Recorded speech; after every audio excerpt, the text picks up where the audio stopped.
Hey guys, Happy Cutie is here again. How are you guys doing? I hope you all are doing well. You're doing fine despite the increment of fuel. I hope you're still doing well because right now transportation is on the high side and I know it's affecting lots of people. But words of encouragement, all will be well. All is going to be fine, all right?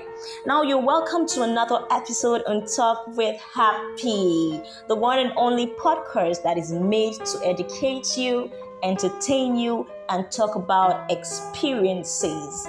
And if this is your first time coming across my podcast, kindly subscribe. That is the favor you do for me. Subscribe, like, and also share, all right? Moving on to today's episode, we're going to be talking about 4 things you shouldn't do with your money. 4 things you shouldn't do with your money.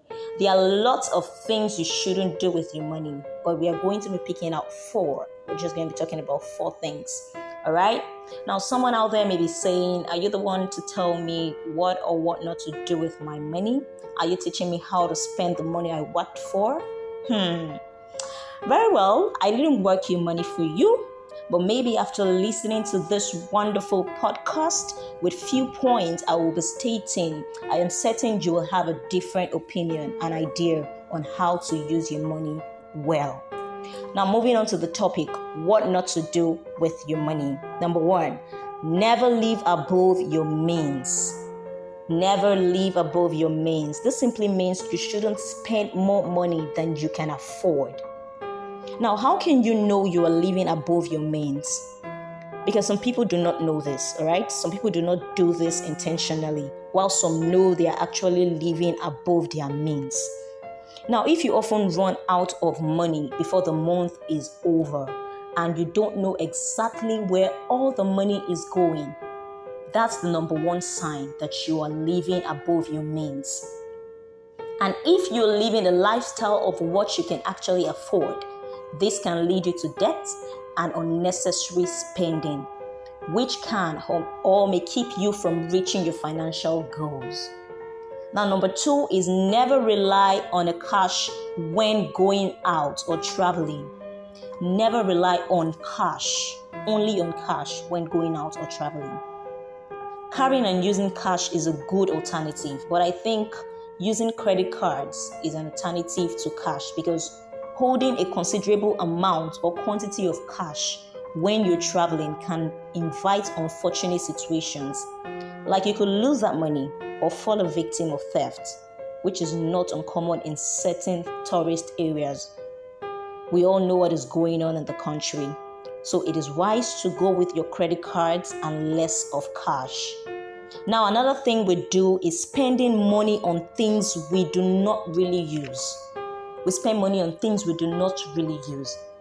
You see some stuffs listed on your favorite stores at a discount price, and it even gets enticing when everything is going for a very low price and you want to grab all of it immediately, even when you know you don't need them. But you just see the discount prices as an opportunity. This can just be wasteful because a crazy sale is never crazy enough to justify spending money on something you don't really need and possibly don't really want. So spend your money wisely. Don't just rush to buy because they're on discount sales. Then you want to buy what you don't use. That is not wise enough, all right? Now the last one, don't lose track of your money. Do not lose track of your money. Turning a blind eye to personal expenses and income is definitely a no-no. You should always be aware of how much money you're spending, how much money is coming in, and what your financial goals are. Keeping a budget that includes your income and expenses is a great way to find out what is happening with your money, alongside how much you really have. All right? So don't lose track of your money. Just get the budget. Write down this is for spending and this is for savings. So you don't take the one for saving for spending. All right.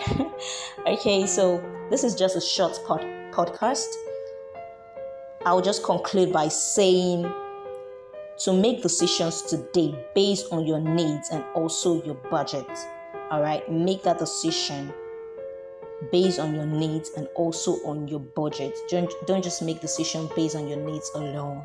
So this is all I'm going to be talking about today.